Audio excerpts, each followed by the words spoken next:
전 세계 방산 수출 시장에서 충격적인 일이 벌어졌습니다. 불과 10년 전만 해도 세계 방산 순위 15위권 밖이었던 한국이 2024년 기준 전 세계 방산 수출 4위로 급부상한 것입니다. 더욱 놀라운 것은 한국의 방산 수출액이 2013년 34억 달러에서 2023년 140억 달러로 무려 412% 성장했다는 사실입니다. 영국 파이낸셜 타임스는 한국이 글로벌 무기 시장의 판도를 완전히 바꾸고 있다고 보도했고, 미국 월스트리트 저널은 한국은 이제 방산 강국의 새로운 기준을 제시하고 있다고 평가했습니다. 도대체 무슨 일이 일어난 걸까요? 오늘은 외국인들의 시선으로 본 한국 방산의 놀라운 이야기를 여러분께 전해드리겠습니다. 2010년대 초반만 해도 국제방산 전시회에서 한국 부스는 그리 주목받지 못했습니다.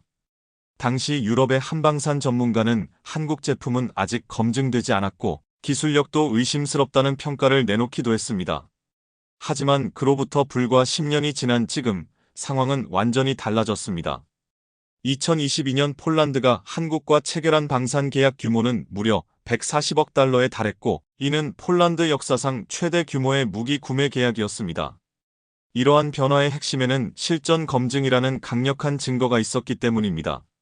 한국의 K9 자주포는 2017년 에스토니아 혹한 테스트에서 영하 30도의 극한 환경에서도 완벽하게 작동했고, 2020년 인도 라다크 고원지대에서는 고도 4,000m 상공에서도 정확한 사격 능력을 입증했습니다.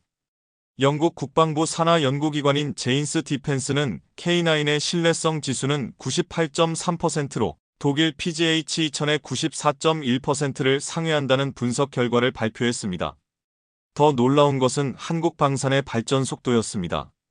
MIT 국제학연구소의 2023년 보고서에 따르면 한국은 주요 무기 체계 개발에 평균 5.2년이 걸리는 반면 유럽 국가들은 평균 8.7년이 소요된다고 분석했습니다. 이러한 빠른 개발 속도는 한국 특유의 빨리빨리 문화와 민간 기술의 군사 전환 능력이 결합된 결과였습니다. 과거 한국을 조롱하던 목소리는 이제 존경과 부러움으로 바뀌었습니다. 독일의 저명한 방산 전문지 솔다트 운트 테크닉은 2024년 특집 기사에서 한국의 방산 기술은 이제 세계 최고 수준이며 특히 생산 효율성과 품질 관리 측면에서는 독일을 넘어섰다고 평가했기 때문입니다. 이는 한국인의 끈기와 기술에 대한 집념이 만들어낸 값진 성과였습니다. 2022년 여름 폴란드 국방부는 긴급한 상황에 직면했습니다. 우크라이나 전쟁의 여파로 자국 방어 태세를 급속히 강화해야 했던 것입니다. 폴란드는 독일과 한국에 동시에 전차 공급을 타진했습니다. 독일은 레오파르트2 전차 납품에 최소 3년이 필요하다고 답했습니다. 반면 한국은 K2 전차를 1년 이내에 첫 배치를 완료할 수 있다고 제안했고, 실제로 2022년 12월 첫 번째 K2 전차 180대가 폴란드에 인도되었습니다. 이는 계약 체결 후 불과 10개월 만의 성과였습니다. 이러한 납기 준수 능력은 단순히 빠른 생산만의 문제가 아니었습니다. 스톡홀름 국제평화연구소 SIPRI의 2024년 연구 보고서는 한국 방산 기업들의 계약 이행률은 97.8%로 이는 글로벌 평균 82.3%를 크게 상회한다고 밝혔습니다. 전시 상황에서 시간은 곧 생명입니다. 우크라이나 전쟁 연구소의 분석에 따르면 무기 체계 도입이 6개월 지연될 경우 작전 효율성이 평균 34% 감소한다고 합니다. 따라서 빠른 납기는 단순한 편의가 아니라 국가 안보의 핵심 요소였던 것입니다. 한국의 이러한 신뢰성은 체계적인 생산 시스템에서 비롯되었습니다. 현대로템의 K2 전차 생산 라인은 도요타 생산 방식을 군수 산업에 최적화한 것으로 하버드 비즈니스 리뷰는 한국의 방산 생산성은 독일보다 43% 높고 미국보다 67% 높다고 분석했습니다. 이러한 생산 효율성 덕분에 한국은 약속한 납기를 철저히 지킬 수 있었고, 이는 곧 신뢰라는 국가 브랜드로 자리 잡았습니다. 신뢰가 쌓이자 경제적, 외교적 파급 효과도 따라왔습니다. 2023년 한국은 호주와 AS-21 레드백 장갑차 129억 달러 계약을 체결했고, 이집트와는 K9 자주포 기술 이전을 포함한 포괄적 방산 협력 양해각서를 맺었습니다. 약속을 지키는 신뢰의 힘이 대한민국을 세계가 인정하는 파트너로 만든 것입니다. 많은 사람들이 한국 무기를 단순히 저렴한 제품으로 오해하곤 합니다. 하지만 진실은 전혀 달랐습니다. 한국 방산의 진짜 경쟁력은 가성비 성능 신뢰라는 삼박자가 완벽하게 조화를 이룬다는 점에 있었습니다. 2023년 국제방위산업연구소 IISS의 비교 분석을 보면 그 차이가 명확히 드러납니다. 독일 레오파르트 EA7 전차의 대당 가격은 약 1,500만 달러인 반면 한국 K2 흑표 전차는 850만 달러로 43% 저렴했습니다. 하지만 놀라운 것은 성능 격차였습니다. 영국 왕립방위연구소의 테스트 결과 K2의 주포 명중률은 3km 거리에서 92%를 기록했는데 이는 레오파르트의 89%보다 높았습니다. 또한 K2는 자동장전 장치를 갖추고 있어 분당 발사 속도가 10발로 수동장전 방식인 레오파르트의 6발보다 67% 빠른 화력 투사가 가능했습니다. 미국 M102 에이브람스와 비교해도 한국 무기의 장점은 뚜렷했습니다. 에이브람스의 대당 가격은 약 920만 달러로 K2와 비슷했지만 연료 효율성에서 큰 차이가 났습니다. 에이브람스는 가스터빈 엔진으로 시간당 400리터의 연료를 소비하는 반면 K2는 디젤 엔진으로 시간당 150리터만 사용해 운용 비용이 62% 낮았던 것입니다. 러시아 무기와 비교하면 신뢰성 차이가 극명했습니다. 러시아 T-90 전차는 가격이 450만 달러로 저렴했지만 2022년 우크라이나 전쟁에서 고장률이 40%를 넘었다는 보고가 나왔습니다. 반면 폴란드에 배치된 K2는 작전 가동률이 96%를 유지했습니다. 이러한 데이터들이 쌓이면서 외국 구매국들은 한국 제품을 단순한 구매가 아니라 파트너십의 관점에서 보기 시작했습니다. 호주 국방부 장관은 2023년 기자회견에서 한국은 우리에게 무기만 파는 것이 아니라 함께 미래를 준비하는 동반자라고 말했습니다. 합리적인 가격, 우수한 성능, 확실한 신뢰성 이 세 가지가 만나 한국 방산은 새로운 경쟁 공식을 만들어냈습니다. 한국 방산의 숨겨진 비밀 무기는 바로 민간 첨단 기술의 빠른 군사 전환 능력이었습니다. 2024년 MIT 테크놀로지 리뷰는 한국은 민간 기술을 군사 목적으로 전환하는 속도가 세계에서 가장 빠르다고 분석했습니다. 실제로 삼성전자의 반도체 기술은 한국형 전투기 KF-21의 능동전자 주사 위상 배열 AESA 레이더에 적용되어 동시에 500개 이상의 표적을 추적하는 능력을 구현했습니다. 이는 미국 F-35의 400개보다 25% 높은 수준이었습니다. LG전자의 AI 기술은 K2 전차의 자동 표적 인식 시스템에 통합되었습니다. 이 시스템은 딥러닝 알고리즘을 활용해 0.8초 만에 적 전차와 아군을 식별할 수 있었고 정확도는 99.2%에 달했습니다. 스탠퍼드 대학 AI 연구소는 한국의 군사 AI 기술은 상용기술 기반으로는 세계 최고 수준이라고 평가했습니다. 더 흥미로운 것은 중소기업과 스타트업의 참여였습니다. 한국방위산업진흥회 자료에 따르면 2023년 기준 국내 방산 생태계에 참여하는 기업 중 62%가 중소중견기업이었습니다. 드론 전문 스타트업 유콘 시스템은 자체 개발한 정찰 드론을 군에 납품했고 이 드론은 8시간 채공하며 반경 50km를 실시간 감시할 수 있었습니다. 이러한 개방형 혁신 시스템은 유럽의 폐쇄적 구조와 극명하게 대비되었습니다.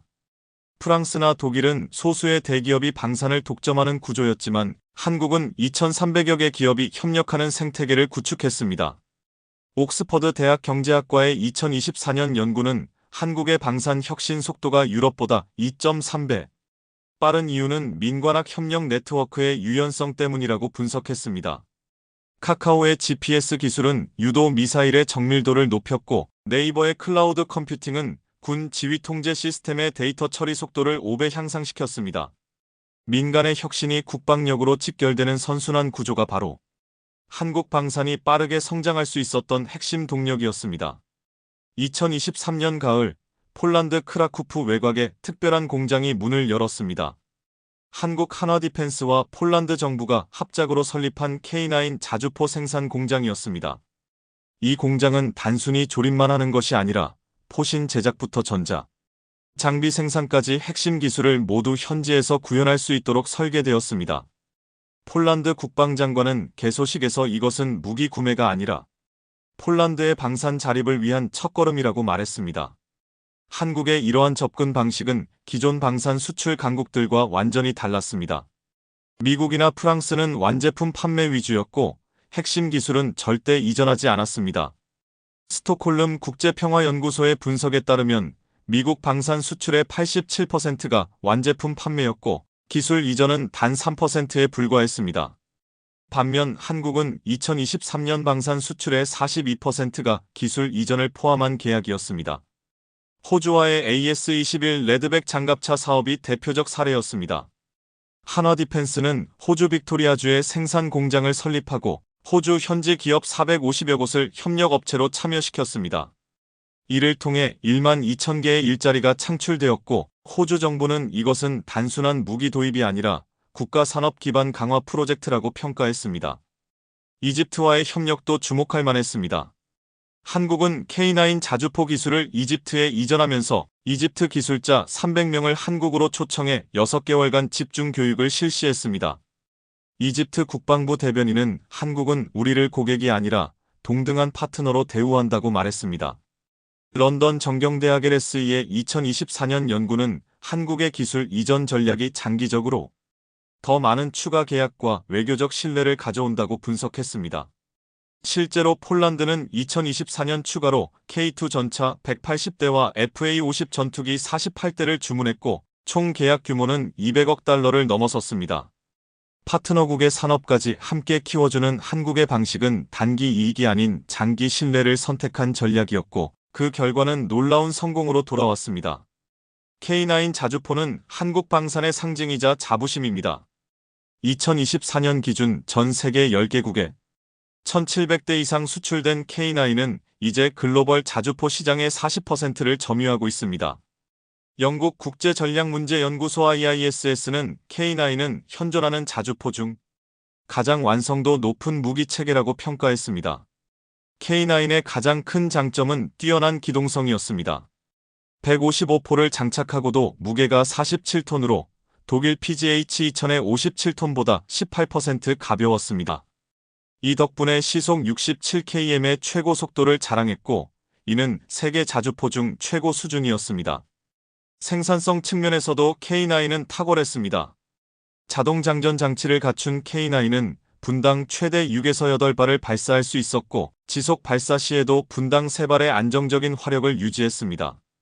에스토니아 국방군의 2023년 실사격 테스트에서 K9은 40km 거리의 표적을 오차 범위 5m 이내로 명중시켰고 이는 NATO 기준 10m의 2배 정확도였습니다.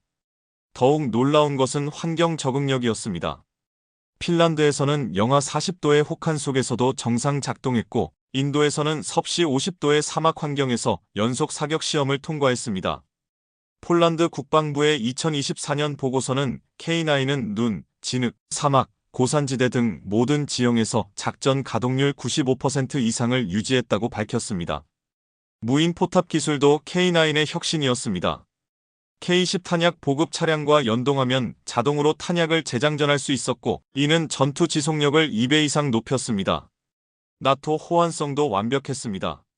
K9은 나토 표준 155포탄을 모두 사용할 수 있었고 지휘 통제 시스템도 나토 규격과 완전히 호환되었습니다. 노르웨이 국방군 포병 사령관은 2023년 인터뷰에서 K9을 도입한 후 우리 포병대의 전투 효율성이 60% 향상되었다고 말했습니다. 터키 군사 전문지 사브라는 K9은 단순한 무기가 아니라 한국 제조업의 자신감과 기술력을 보여주는 걸작이라고 표현했습니다. 실전에서 검증되고 동맹국들이 신뢰하는 K9 그것은 대한민국이 세계에 자랑할 수 있는 최고의 명함이었습니다. 2022년 우크라이나 전쟁 이후 유럽 국가들은 중요한 교훈을 얻었습니다. 러시아에 대한 에너지 의존이 얼마나 위험한지 깨달은 것처럼 무기 공급처의 정치적 안정성도 국가 안보에 직결된다는 사실을 절감했습니다. 이 과정에서 한국은 안정적이고 신뢰할 수 있는 파트너로 부상했습니다. 브루킹스 연구소의 2024년 보고서는 한국은 민주주의 국가이면서도 특정 진영에 편향되지 않은 중립적 이미지 덕분에 광범위한 국가들과 협력할 수 있다고 분석했습니다. 미국 무기는 성능이 뛰어나지만 정치적 제약이 많았습니다. 미국 의회의 승인이 필요했고 인권 문제나 외교 관계에 따라 수출이 갑자기 중단될 수 있었습니다. 실제로 터키는 2019년 S-400 미사일 도입 후 미국으로부터 F-35 공급이 중단되는 불이익을 받았습니다. 러시아 무기는 가격이 저렴했지만 2022년 이후 국제 제재로 부품 공급과 유지 보수가 거의 불가능해졌습니다. 중국 무기는 기술 유출과 데이터 보안 문제로 서방 국가들이 꺼렸습니다. 반면 한국은 정치적 조건을 거의 부과하지 않았고 계약 이행을 최우선으로 했습니다. 한국의 민주주의 체제도 큰 신뢰 요인이었습니다. 프리덤하우스의 2024년 민주주의 지수에서 한국은 100점 만점에 83점으로 아시아 국가 중 최고 점수를 받았습니다. 독일 마샬 펀드의 연구에 따르면 민주주의 국가들은 무기 구매 시 공급국의 정치 체제를 중요하게 고려하며 한국의 민주주의는 유럽 국가들에게 심리적 안정감을 준다고 분석했습니다. 기술력도 신뢰의 근거였습니다. 한국은 반도체, 조선, 자동차 등에서 이미 세계 최고 수준을 입증했고 이런 제조 명성이 방산으로 자연스럽게 이어졌습니다.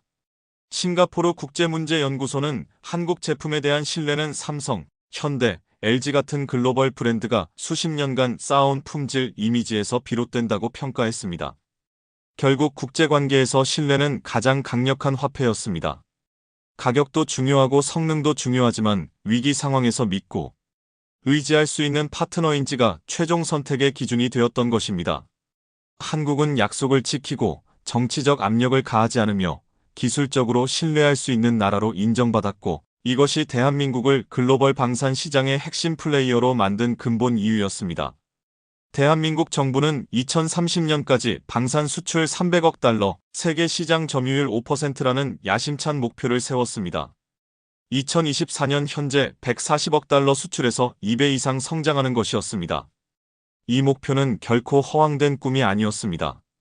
한국국방연구원 KIDA의 2024년 전망 보고서는 현재 추세대로라면 2030년 수출 목표 달성 가능성은 78%라고 분석했습니다. 이러한 성장이 중요한 이유는 단순히 수출액 증가 때문만이 아니었습니다.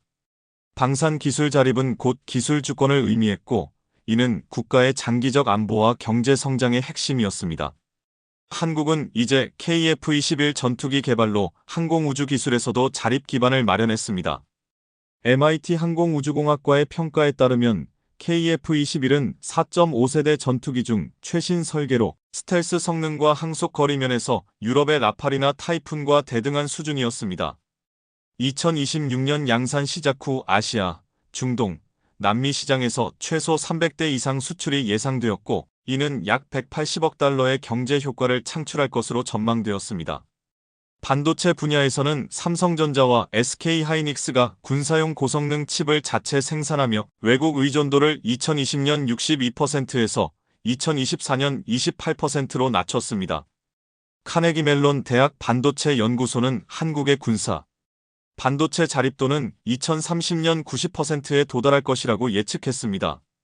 이러한 기술 자립은 사회경제적으로도 큰 의미를 가졌습니다. 한국은행의 2024년 분석에 따르면 방산산업은 1조 원, 투자 시 1만 8천 개의 일자리를 창출하는 고부가가치 산업이었습니다. 이는 일반 제조업의 2.3배에 해당하는 고용 효과였습니다. 또한 방산기술은 민간 분야로 역전환되어 자율주행, 우주 탐사, 의료 로봇 등 다양한 산업을 발전시키는 촉매 역할을 했습니다.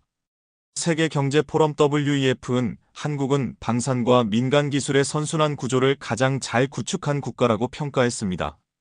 결국 한국의 방산 성공은 국가의 존엄과 경제 성장을 동시에 지키는 전략적 선택이었습니다. 70년 전 전쟁의 폐허에서 시작해 원조를 받던 나라에서 이제는 세계가 인정하는 기술 강국이 된 대한민국. 외국인들이 놀라고 존경하는 이 기적은 우리 국민 모두의 땀과 노력이 만든 값진 결실입니다.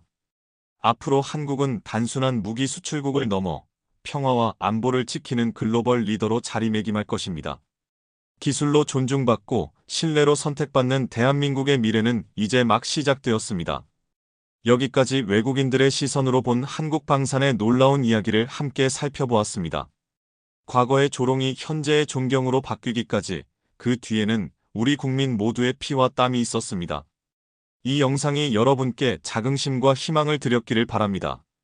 영상이 도움이 되셨다면 좋아요와 구독 부탁드립니다.